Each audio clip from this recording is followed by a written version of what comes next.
పార్థాయ ప్రతిబోధితాం భగవతా నారాయణేన స్వయం వ్యాసేన గ్రథితాం పురాణమునినా మధ్యే మహాభారతం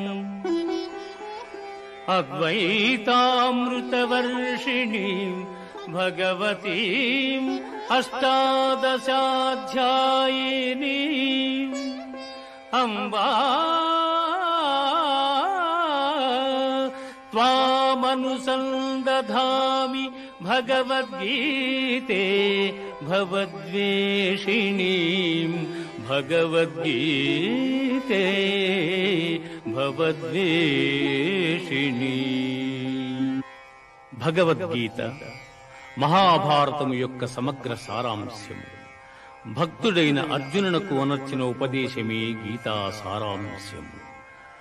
భారత యుద్ధము జరగరాదని సర్వవిధములా భగవానుడు ప్రయత్నించెను. కాని ఆ మహానుభావుని ప్రయత్నములు వ్యర్థములాయను.